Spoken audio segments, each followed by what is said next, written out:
Hello and welcome, fellow users of the internet. My name is Noah and you're watching Ask Fidel Merchants. Today, we just got a simple little video. I think some of you may have recognized this box from whenever we unbox our Crimson Vow Collector's Edition. But we're going to do something special. We're going to take out the loud, noisy dice so they don't shake around all video. And we are going to get out these foil basics.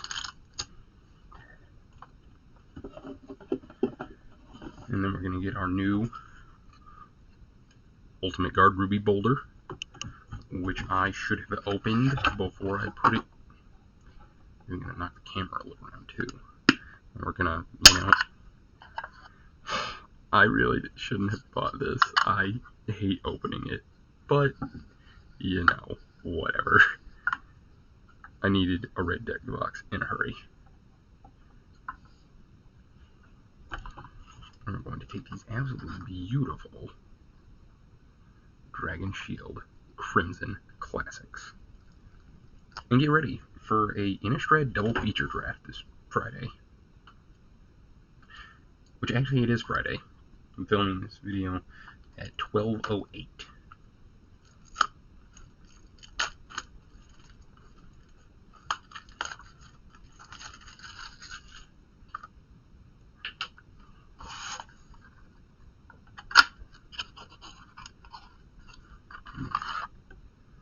Oh yeah, it has been a long time since I have touched a gloss back Dragon Shield. That takes me back. Ugh, the good old days of building standard decks and whatnot. Shazam. Alright, so we're actually gonna... Where are my scissors at? My scissors are on my bed.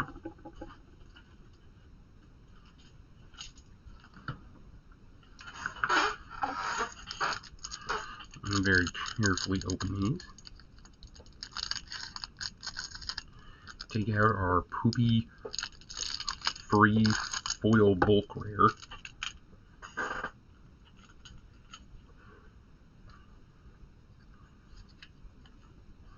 Save that for later. And we're gonna review these basics right fast. I actually haven't even seen one because it's funny. They only put they made new regular basics, and the only place you can get these basics, these foil basics anyway, are in bundles. Every other product has showcase ones. So we've got the white, we've got our island, and the great thing about these ones, there's only one art. There's only one art for these basics. That's a big deal if you're a weirdo like me. Pretty good swamp. Ooh, I do like that mountain. I like that mountain a lot. Yeah. And the lighting's not perfect, but see, yep, there's the carriage. I think I really like this forest. Okay, so we'll keep sleeping them up. We'll get one of each right quick. Oh man, I think I'm taking this map with me to play. I love this red against the green relief. So good.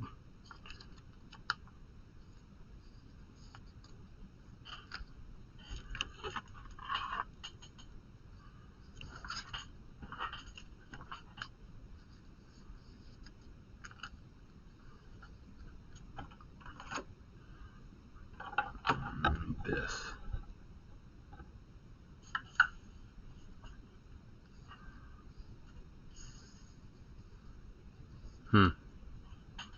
My camera is curving so bad. But it's whatever. This is more of a video for me than I think that anybody's really going to be interested in watching. Oh man. But like I said, yeah, getting ready for an Innistrad double feature draft tomorrow. And I'm gonna admit it, I'm really surprised at a lot of the negativity I'm seeing around that product. And let me explain, first and foremost, it's a WPN exclusive. And if you don't like Innistrad double feature, you don't support local game stores. For whatever that's worth, especially since, it's just so funny to me how some people complain so much about how Wizards screws over the local game stores, and then they never make any time to go to an LGS that they might have around, and they find the tiniest excuse to hate them and not ever go back. But yeah, it's a WPN exclusive. You should want to go get more WPN products and play with them and enjoy them. Second of all of the cards in Double Feature look great. And the most important thing about Double Feature is they're not going to make very much. So with me, and hopefully some of you, being scumbag investors out there, that means with the print run being so low, this is going to be a very unique and very investable product. And I also think some people have talked about the reprint of some of the cards that are already in standard going to drive the price down even more. Like, I sincerely doubt that any stores are going to decide to do a mass box opening of Innistrad Double Feature. The probability of that is beyond low.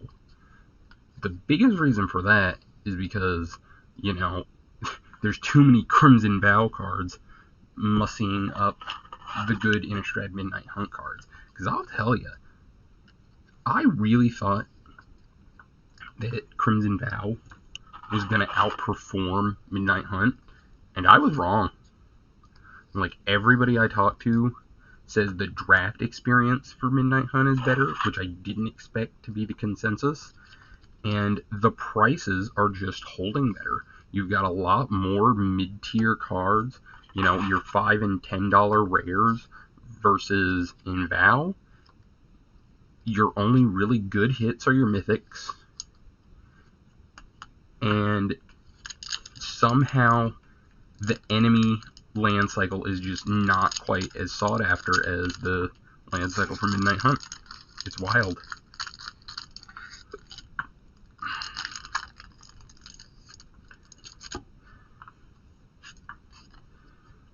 But with everything else being said, man,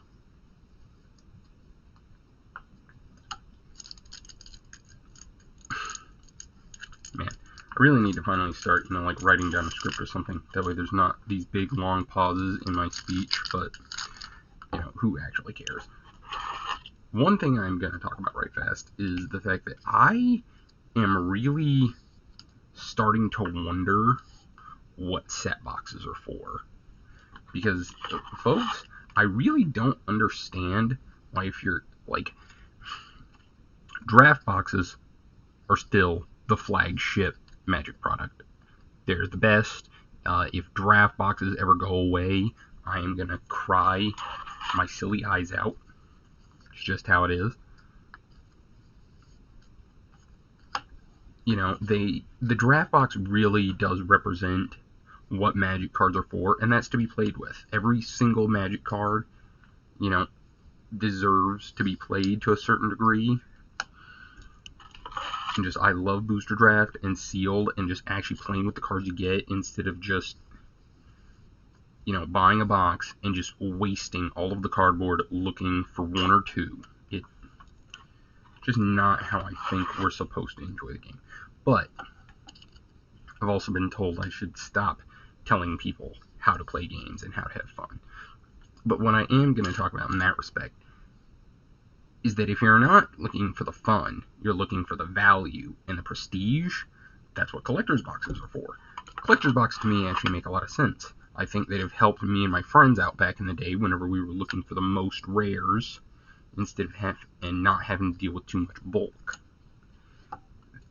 And that's where set boxes come in, ?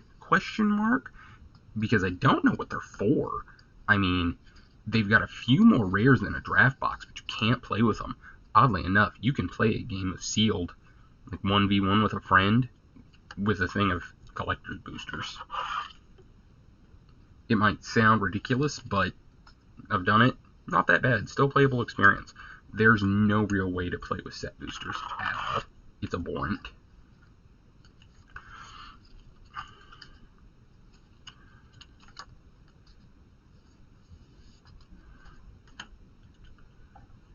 And especially now that we're talking about, which would you rather buy? I mean, if you're gonna get to booster draft, get a draft box.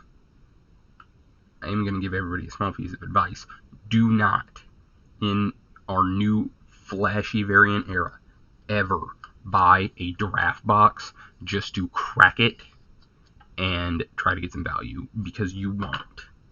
It's almost impossible.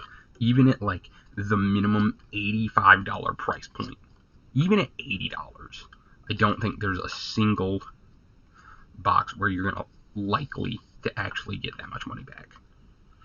Collector's booster boxes, on the other hand, we're in a really special time in terms of just how much the market is rejecting collector's boosters.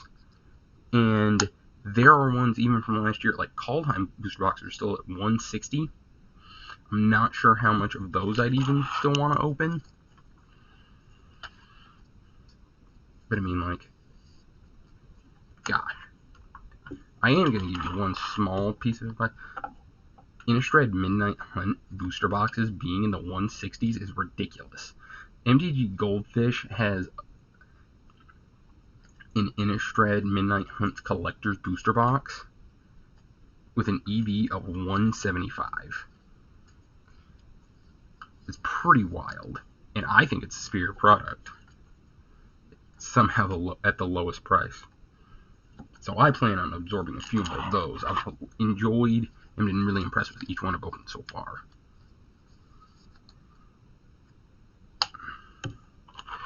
And with that being said, though, Kaldheim collectors are actually starting to get absorbed by the market. I don't think there's I've been seeing them in like the 140s and the 150s. Just nobody will touch them for anything. But I was just looking, and they're spiking up to about 160, 170s. And I really think, guys, that they're about to go up and stay there. Because, I mean, really think about it. They're from last year. I don't really think that we can expect this to have lasted this long. Huh. Okay, but that actually didn't take me near as long as